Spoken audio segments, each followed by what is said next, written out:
স্নেহা আক্তাৰ। মই শংকৰদেৱ শিশু বিদ্যা নিকেতন বৰবিলাৰ ছাত্ৰী। আজি হঠাৎ আচাৰ্যসকলে ক্লাছৰ ভিতৰত যাই হঠাৎ কোৱাত যে আমাৰ এখন সভা হ'ব, তোমালোকে আহা, আচৰিত হৈ গৈছিলোঁ। আৰু ইয়াতে আহি ইমান মনটো ভাল লাগি গ'ল যে ভাল ভাল ভাল মই যিবিলাক বিচাৰি আছিলোঁ, মোৰ এটা আশাই আছিল যাতে মই ভাল মানুহক লগ পাওঁ আৰু তেওঁলোকৰ পৰা কিছুমান পৰামৰ্শ পাওঁ আৰু যাতে সেইবিলাক সোঁৱৰণ কৰি ভৱিষ্যতে আগবাঢ়ি যাব পাৰোঁ। আজি পালোঁ। প্ৰথমতে মই মোৰ কাষতে থকা ছাৰৰ ভৰি আৰু মোৰ এটা সপোন পূৰণ হ'ল, ভাল কেইজনমান ব্যক্তিক লগ পালোঁ। আৰু এইখন মোৰ জীৱনৰ সৰুৰ পৰা যিখিনি আজিকালি ডাঙৰ হ'লোঁ, আজি মোৰ জীৱনৰ প্ৰথমখন মঞ্চ এনেকৈ ভাষণ দিবৰ কাৰণে পালোঁ। তাৰ কাৰণে মই বহুত কৃতজ্ঞ।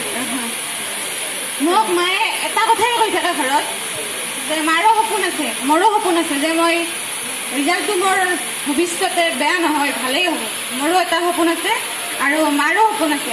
মায়ে মোক এটা কথাই কৈ থাকে, দেউতাই যিহেতু ঘৰত নাথাকে, চাকৰি সূত্ৰে বাহিৰত থাকে, দেউতাই কৈ থাকে, মায়ে কৈ থাকে যে তুমি ডক্তৰ হ'বা, চায়েন্স পঢ়িবা মেট্ৰিকৰ পিছতে। কিন্তু মই মাক সদায় কৈ থাকোঁ যে তুমি খালি মোক চায়েন্সৰ কথাই কিয় কৈ থাকা, খালি ডক্তৰ হ'ব লাগে বুলি কিয় কৈ থাকা। মোৰ কিন্তু ডক্তৰৰ ফালে বা মেডিকেলৰ ফালে যোৱাৰ একেবাৰেই ইচ্ছা নাই।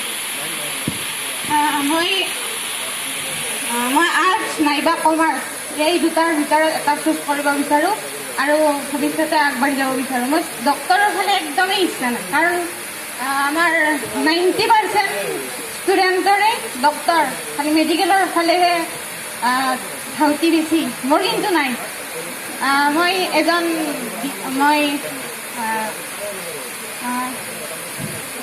মই DC নাইবা এওঁলোকৰ দৰে, আমাৰ ছাৰহঁতৰ দৰে সেনেকুৱা এজন বিষয়া হ'ব বিচাৰোঁ, নাইবা IPS এইবিলাকৰো সপোন আছে, পুলিচ এইবিলাকৰো সপোন আছে। কিন্তু মোৰ ডক্তৰৰ সপোন কেতিয়াও নাই।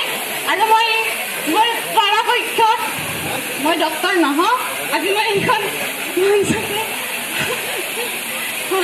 শপত ল'লোঁ বুলি ক'লে ভুল নহ'ব।